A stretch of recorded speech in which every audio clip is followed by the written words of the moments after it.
Welcome to the Business of Real Estate podcast, episode number 1 with Lynn, Hoffmann, and Eric Johnson.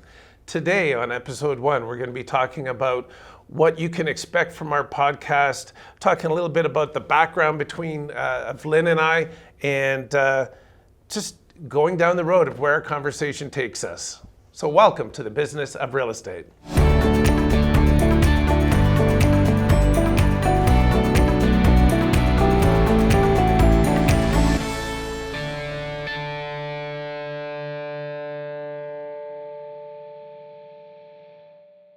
Okay, so welcome to our very first podcast. This is awesome, Lynn. How did you get me here? I think it was a little bit of bribery, blackmail. You know what? I'm just so glad that we're able to get together on this podcast. Both you and I have been teaching and coaching in real estate for a number of years, different backgrounds, different approaches, and it's just nice to be able to share that information out there. Would you not agree? Absolutely. So Lynn, why don't we start, you just tell everybody a little bit about yourself and how you came to be here. How much time do we have? Okay, so Lynn Hoffmann, broker manager for RE/MAX Escarpment. I directly manage 3 offices. That's Itabashi, the North Office in Burlington, the Brant Street Luxury Collection Office, and most recently the beautiful office in Oakville. I also manage and handle any of the luxury listings that go into the company. So I do meet more people within the general population of the company through that aspect of my job. But as everybody knows, we're all available to all of the agents all of the time. I've been doing this now for 20 years. I cannot believe it because this is a second job for me, as it is for most agents that we talk to every day. So doing it for about 20 years. I've been coaching and training since 2007, and I still really enjoy that. That's a big part of my day and a big part of the goals and the happiness and the fun that I get from this business. That's awesome. Yeah, with myself, I think it's going on about 12 years working in real estate. For me, I started with a real estate lawyer. So I've been doing sales most of my life since my 20s. Ended up working with a real estate lawyer. I wanted to become a coach. And so I thought, hey, I'm going to take a couple of years, have somebody else pay me while I'm developing some things. And so I did that with the real estate lawyer. And that's when I got introduced to all of the broker managers, owners, all the real estate mortgage agents in 5 different cities, got to see what everybody had a lot of conversations around what the most successful agents were doing. And then when I did launch my business coaching business, I was working with a number of real estate mortgage agents and other business owners as well. And then COVID hit. And most of my clients at that time were considered non-essential. So there was an opportunity because I had worked with one of the managers from the brokerage about 6 years ago. And there was that opportunity to come in and help manage. And so I was brought in. So I work with both RE/MAX Niagara and RE/MAX Escarpment Realty. I help manage the RE/MAX Niagara offices. I am a business coach available to any of our agents in both brokerages, as well as running the commercial division. Just set that up last year, and we've got that going. So, and I think that, Lynn, the biggest, when you and I got talking was that we're finding that a lot of these agents, ever since COVID, I don't know about you, but I found a lot of people when I started talking to them, and and I remember distinctly this one agent, very successful agent, and in one of the Escarpment offices, when we were talking about sales techniques, and just trying to help him add some things into his sales repertoire. And he said, I used to do that before COVID. Like, I hear that more and more often, and I think because it was prolonged, and because things just burst, and things were just going, that people didn't have to do everything. And so they skipped a number of steps that they used to do, and it became a habit. And so it's almost like we got to go back to basics. And then the other thing that COVID did was it showed people that they don't have to be in the office like they used to. Right. And so we don't see as many people coming into the office. And I also see a lot of people that, like, they got used to doing so many things that it's almost like, hey, yeah, you have a class, but is it going to be recorded? Can I watch it later? It's like they want it on demand. And so, I know you and I talked about this, was that on demand part this is a great way to deliver that. Yeah. Right? Yes. So one of the things I distinctly remember when we all found out that there was COVID and we were going to be changing the way we did business was I decided to do a video at my home, a walking tour through my home. And part of the cut at the end of it was, well, if I can do this, you guys can do this. We had already got so many tools and things in place at this brokerage. I don't think we could have been positioned better for that to happen because we weren't using the things that we had available to us.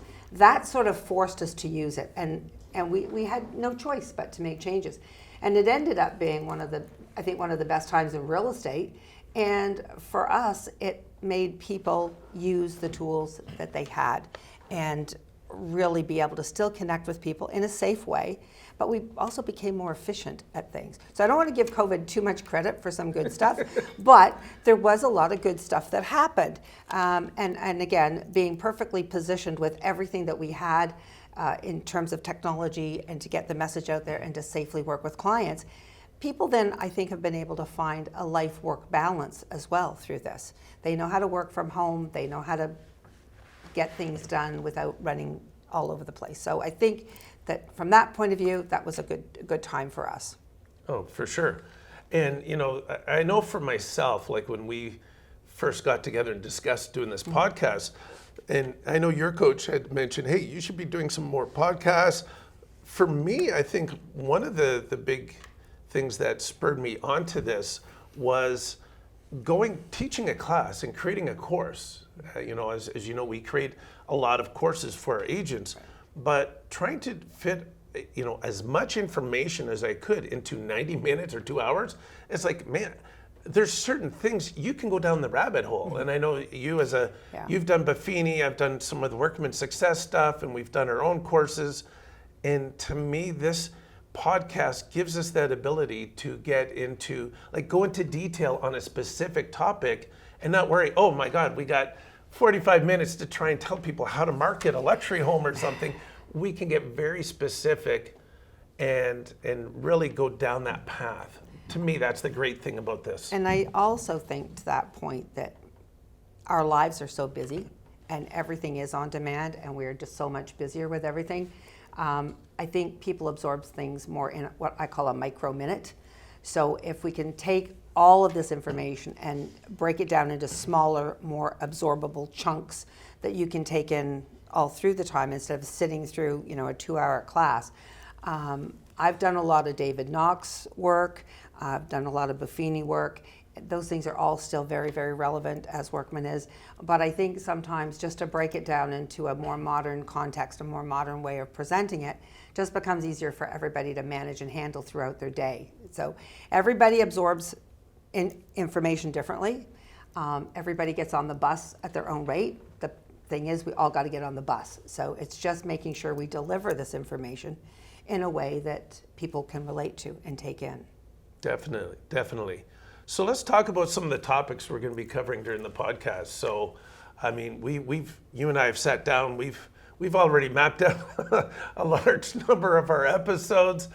For those of you thinking of starting a podcast, definitely you want to make sure that you plan a number of episodes out.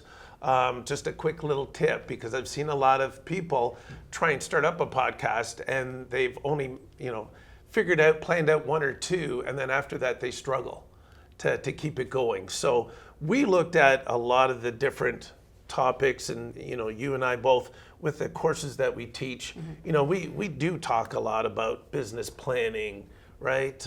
Marketing, some of the other things like working with a buyer or a seller, whether it's a buyer consultation, a listing presentation. We're going to be talking about those things. We're going to be talking about teams. You're going to be talking a lot about the luxury, different parts of luxury. What are some other things? Mindset and finances, that dreaded word, budget, finance, knowing your numbers, knowing exactly what you're doing all year and whether you're making money or not making money. I know it's funny, but it's not funny. And also to that, I mean, I did a podcast with our great videographer, Todd, here a few years ago in 2017. And we started one and we had a whole lot of them backed up. And then we just didn't get them all published. So don't do that. I would say take them in chunks and do some and then run those and make sure they get out. And then, because there is a shelf life on this stuff too. And every 3 to 6 months, things change. So you want to stay current with actually what's going on in the market right now. Oh, for sure. And, I think one of the key things that you said was mindset. Yeah. And the other word that came up to me, especially when you said about, creating the podcast and not getting them out, is the consistency and the follow through. And I think that's the biggest thing I see in a lot of agents when we look at their business, is not being consistent enough, and seeing things through. And that's where the mindset comes in. I think the one difficulty I think that happens is that a lot of real estate agents, when they get into the business, and as much as they know they're in business for themselves, they almost, like, their actions say that it's almost like they're an employee. Exactly. Right? They have that employee mindset because you go into a building every single day that says Remax, Royal LePage, Century 21, like insert other name of brokerage there, right? You go into that office and it's almost like, hey, I work for so-and-so. And you are in business for yourself. And it is important to have that mindset, is that you've got to come up with the solutions.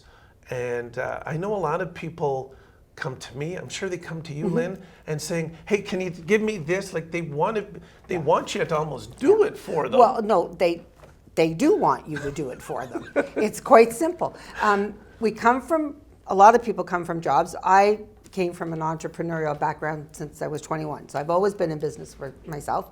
So I always had to learn. I ate what I killed. That was it. So, but a lot of people come from a job perspective, and they're looking to arrive at the job, and somebody tells them what to do all day, and somebody says do this and do this and do this, and that is always, in the background pushing them forward. There is no such structure here, folks. You have to make it yourself. So consistency is most important, and it's also very boring, okay? Because we like to do different things. So consistency is boring, but it is the most important thing. The other thing I'll say is, I think most people that know me know I'm an A-type personality and a D in my disc profile. And I always believed that if there was a race between the tortoise and the hare, that the hare would win. And that's not so. The tortoise wins. The person slow and steady and consistent and does all those things that helps build the business, that's where that's the winner. Yeah, and you know what? But I also think that the hare has a little bit of, it's that get going. You gotta be quick to take action. Absolutely. And I don't know about you, like you said, that entrepreneurial background. I know for myself, starting in sales, I've been successful and I've sucked, And when you first start out, like I remember my first sales, I started in retail commission sales, and then I remember going to, business to business, cold calling, like city is your territory. Yeah. And one of the things was that, you get out there and you just start vomiting information. And it was all about selling. And that mindset was, I've got to sell. I've got to make money. And I struggled. And then I quickly learned that it is about, you have to have that mindset of, it's got to be about chasing the relationships, because it's the relationships where the business, I say to all of the agents that I work with, is chase the relationships. The business will follow. The money will follow. Right? Like, it'll come. It will. Simply because you get to that point where somebody just wants to do business with you.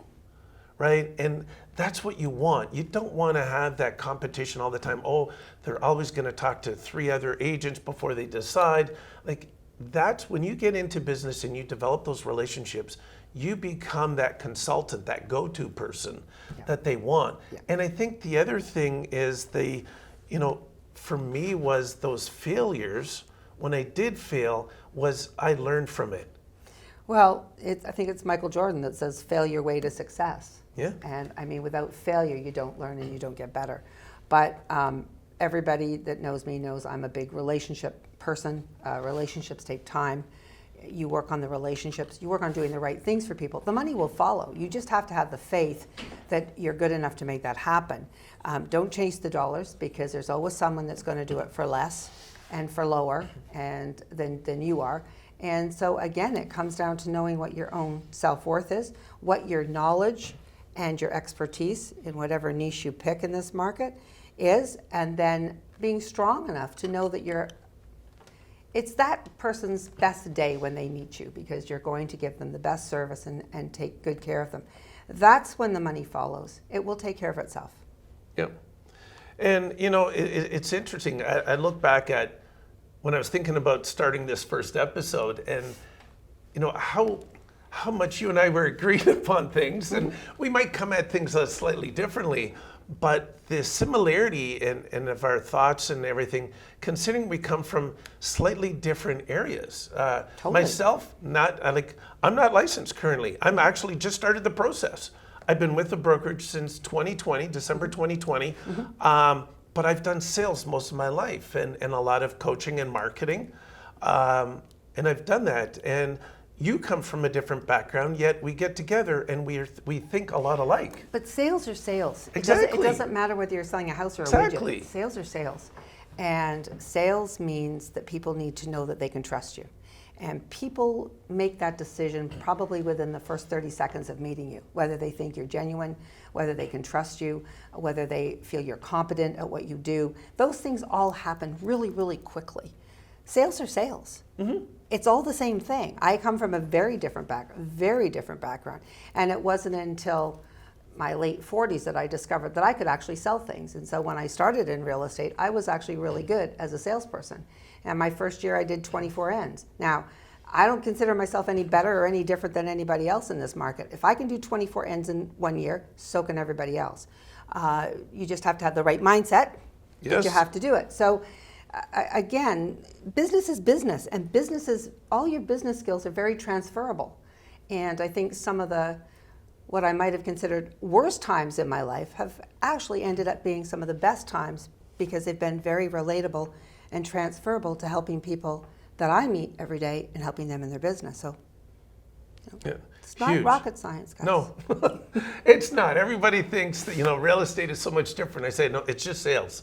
It's sales. It's really sales and building sales. relationships. Yeah. Your job as a real estate agent is having conversations and building relationships. That's it. If you can do that, you're going to be successful in this business. And so I think from a mindset is, I want everybody out there to have that mindset of not being afraid to fail. Like failure, as long as you learn from it. So I'm going to tell you right now, when I worked with clients, it didn't matter what business they were in, I always had them journal. Every single day I wanted them to journal. And there was two things. They would have my little journal book here, and they would turn a page, and I would say, look, at the end of the day, I want you to write out two things. The first section is, what are your wins for the day? So what went right for me? What did I get accomplished? And then the second section is what I learned. There's no such thing as a loss as long as I learn from it. There is no failure. So the important piece is that you have that mindset of not being afraid to fail. If you're gonna fail quickly. Don't know that, okay, this isn't working, let's change tactics, where do we go? And so I think I want you to have that mindset that as we go through our episodes, as you continue to follow us, I want you to have that mindset of, I'm going to take something that they talked about in each episode and I'm going to apply that. And if it doesn't work for me, maybe I need to come at it from a different angle, a different approach. But I want you to have that mindset of never giving up and always, quick to action. And if it's going to fail, that's fine. I'll switch up very quickly. And realize that you are in business for yourself. I think that's the key thing, is that you are, I think as you put it, CEO of your own business. the CEO of your own business, right? So Yeah. take that mindset that you've got to create things. I get it. You get into a business, if you're a new agent and you're looking to become an agent, what I found working with a lot of different business owners, Lynn, was that a lot of these people come in and they look around and see what everybody else is doing. The problem is that the majority of people they look at are probably about mediocre in the business. So they're copying everybody as mediocre, and instead of building on something to their strengths, because as you and I both know, there's, having a unique value proposition sets you apart, and we're all different.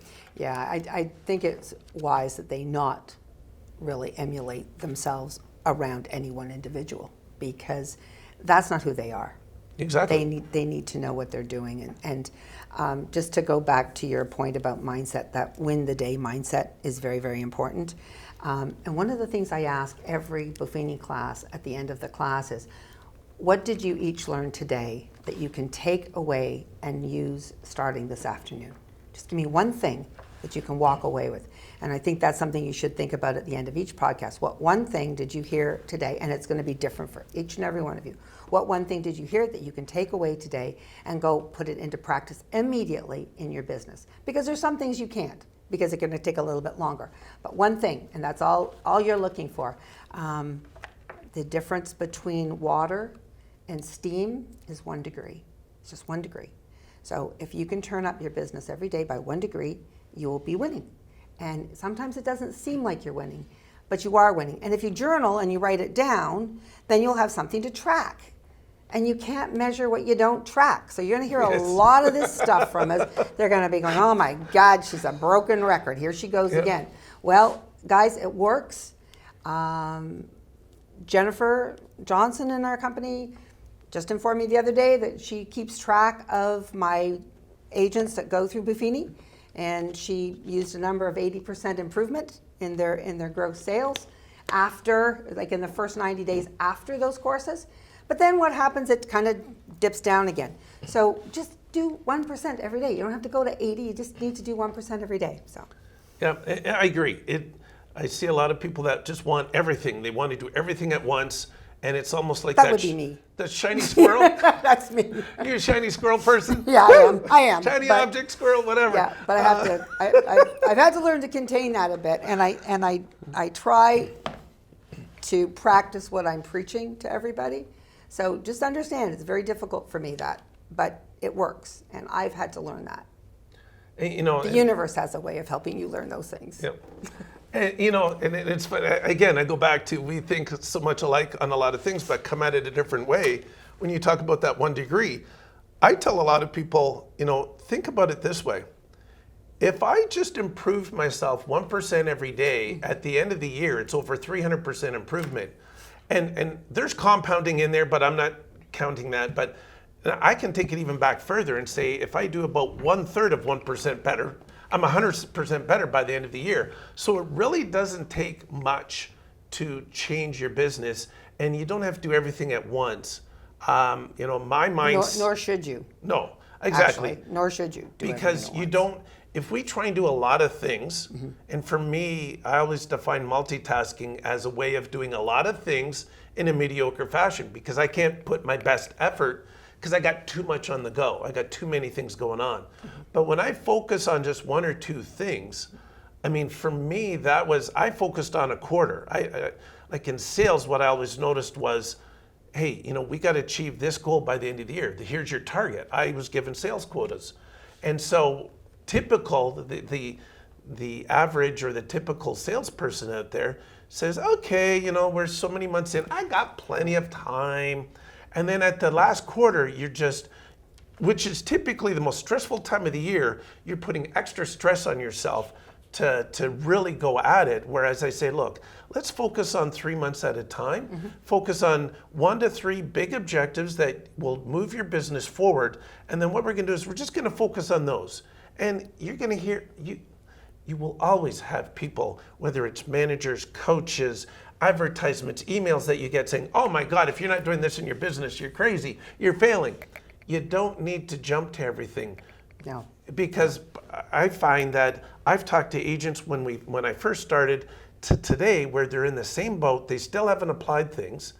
And then those who come and work with me, and we implement and we focus on 3 months at a time, couple of things. I go, look, all those fancy things that people are saying you need to do this, make a list. And we'll do that maybe next quarter or the quarter after, but focus on, I would say to most people, is 2 to 3 things max. Big objectives you want to accomplish each quarter, and write it down, break it down. We'll get through that, and that way we achieve this, and then we can move on. Yep.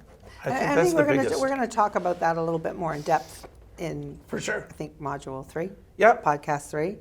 But that is so true. Everybody goes to these big rallies, the big sessions, master classes and so forth, and they come back all jacked up and all wired up, and it lasts for, maybe a week because they don't implement or apply things. That's the part that's the hard part to do, but that's the part that we all need to do. So hopefully we're going to talk to everybody about how to do that and get into some real nuts and bolts about what that would look like and how For that sure. works in your business.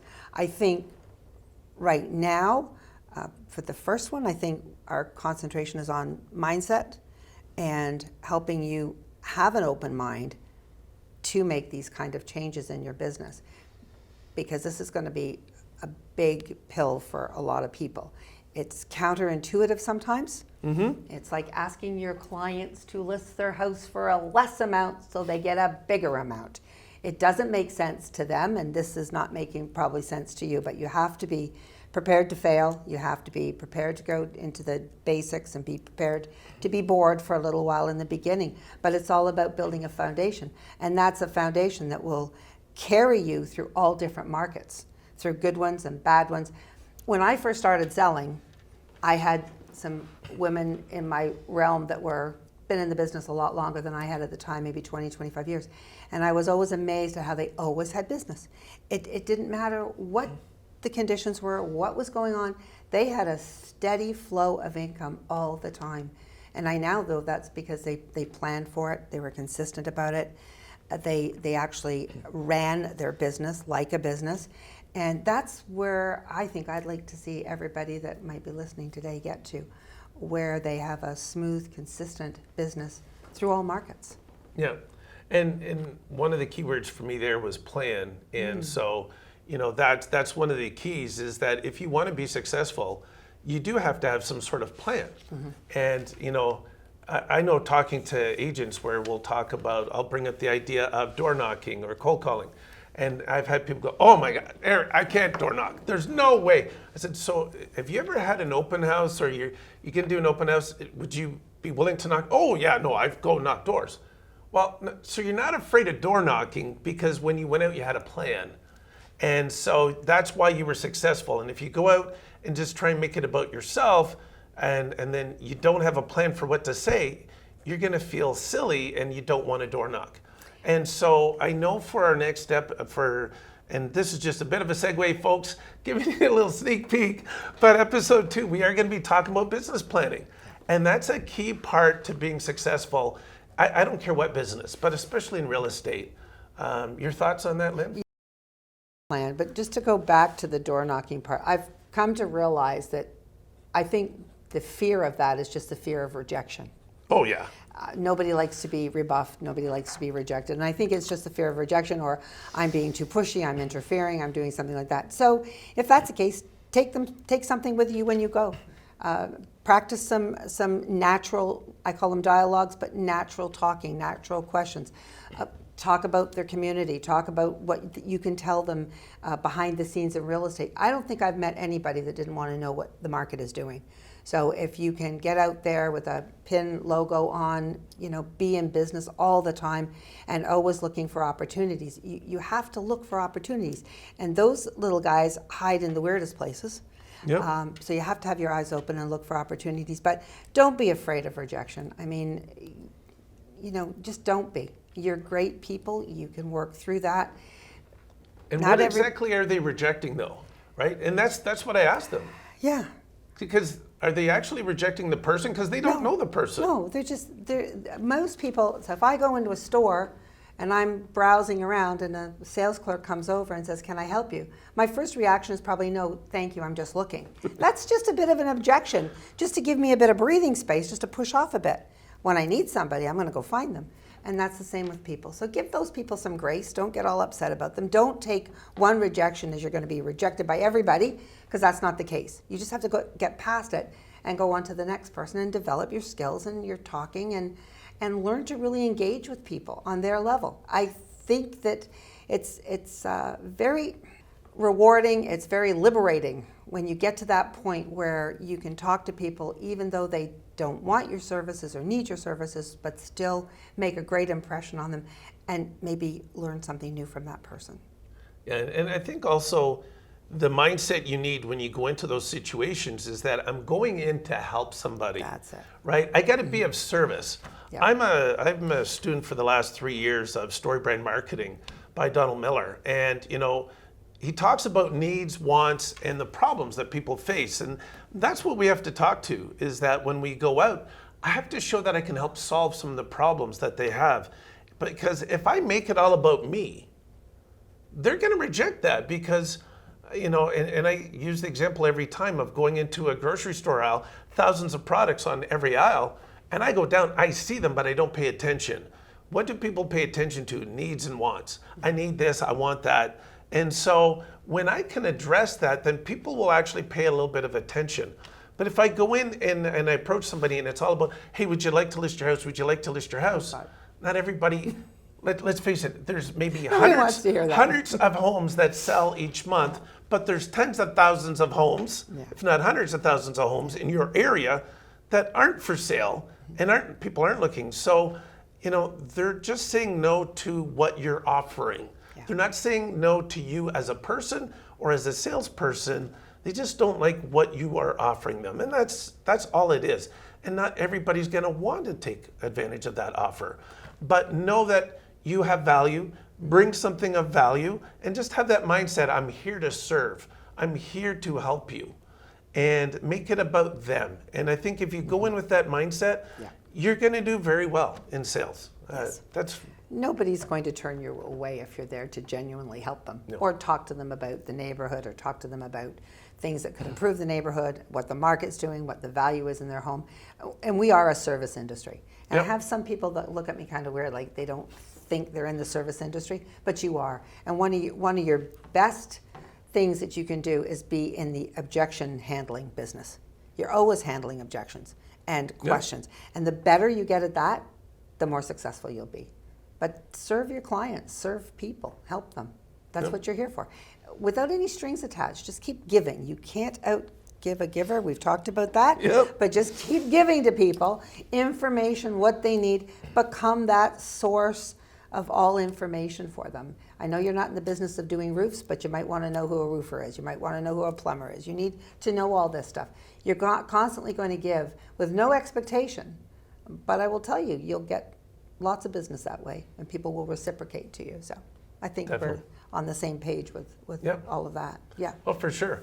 So just to wrap up here with our first episode, talking a little bit about what we're going to bring to the table. As future episodes, we are going to be bringing on some guests to talk to you once in a while about different topics. We are going to be talking about all aspects of the business of real estate, hence the name of the podcast. So today we talked a little bit about mindset. So Lynn, just last sort of thoughts on mindset for everybody. Can I quote Henry Ford? Go ahead. If you think you can or you think you can't, either way, you're right. So wake up and think you can, because your day will change. Decide to be happy, decide to be positive. It's all up to you as an individual.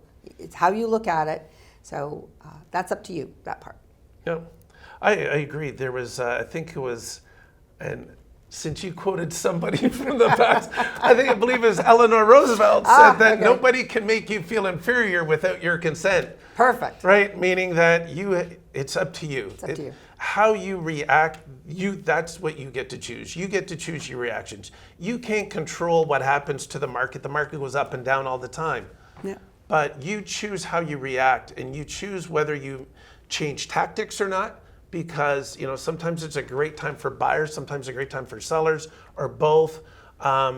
It's really that mindset of, instead of saying, oh, woe is me, man, who's going to benefit from this market right now? How can I change my wording, my branding, my marketing?